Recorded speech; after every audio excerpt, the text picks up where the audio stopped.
අද මම කතා කරන්නේ මගේ වෙබ් ප්‍රොජෙක්ට් එකේ තියෙන සුවිශේෂීම අංගයක් වන future skill cursor එක ගැනයි. මේක නිර්මාණය කරන්න මම Tailwind CSS vanilla JavaScript පාවිච්චි කළා. සාමාන්‍යයෙන් වෙබ් අඩවියකට එන යූසර් කෙනෙක් මුලින්ම ආකර්ෂණය වෙන්නේ මේ වගේ ඩයිනමික් ස්ලයිඩර් එකකටයි. මම PHP 4inch loop එකක් පාවිච්චි කරලා database එකේ තියෙන products ටික dynamic විදියට carousel item විදියට මෙතනට අරගෙන තියෙනවා. මම මෙතන flex transition transform කියන class එක පාවිච්චි කරලා slide එක smooth විදියට එහා මෙහා වෙන විදියට හදාගෙන තියෙනවා. ඊට පස්සේ wfull mdw 123 කියන class එක බලන්න.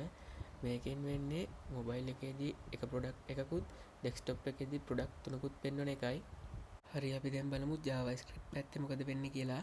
මෙතන තියෙනවා item preview කියලා. ඒකේ වෙන්නේ මේ තිරේ ප්‍රමාණය අනුව වෙනස් වෙනවා. window.inner width 768 යන අදහස් වෙන්නේ තිරේ පළල එක නම් item තුනක් එකවර පෙන්වනවා. කුඩා එකක් නම් මේ කියන්නේ මොබයිල් එකක් වගේ නම් item එකක් තමයි පෙන්වන්නේ. ඊට පස්සේ මෙතන තියෙනවා max slide කියලා එකක්.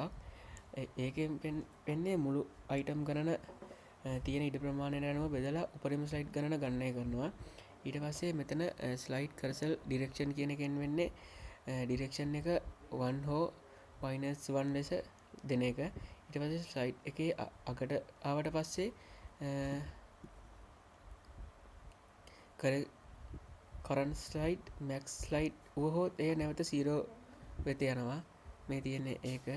ඊට පස්සේ මුල සිට පෙරට ගියොත් current slide 0 වෙලා එය අගට max slide එකට යවනවා. ඊට පස්සේ මේක infinity loop එකක් විදිහට තමයි ක්‍රියාත්මක වෙන්නේ. මෙතන තියෙන වැදගත්ම දේ තමයි translate x JavaScript හරහා මම CSS transform property එක dynamic විදිහට වෙනස් කරනවා.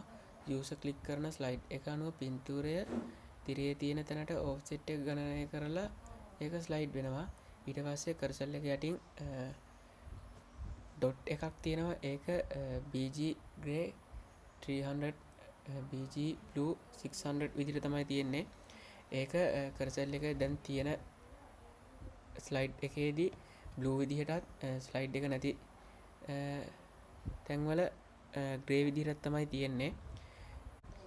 user කෙනෙක් කිසිම බටන් එකක් ක්ලික් කරේ නැති වුණත් set interval function එක හරහා තප්පර 5න් 5ට මේ cursor එක auto slide වෙන විදිහට තමයි මම සකස් කරලා තියෙන්නේ. ඒ කියන්නේ user කෙනෙක් කොහෙවත් ක්ලික් කරන්න ඕනේ නැහැ. ඔටෝම තප්පර 5න් 5ට cursor එක slide වෙනවා. අවසාන වශයෙන් මේ cursor එක ඕනෑම screen එකකට ගැලපෙන්න මම window.resize event එක පාවිච්චි කළා. කම්පියුටර් එකේදී product තුනක් පෙනෙනකොට screen එක පොඩි වුණාම item එකක් තමයි පෙන්වන්නේ. ඒක මම JavaScript මගින් තමයි හදලා තියෙන්නේ. හරි අපි දැන් බලමු අපේ cursor එක.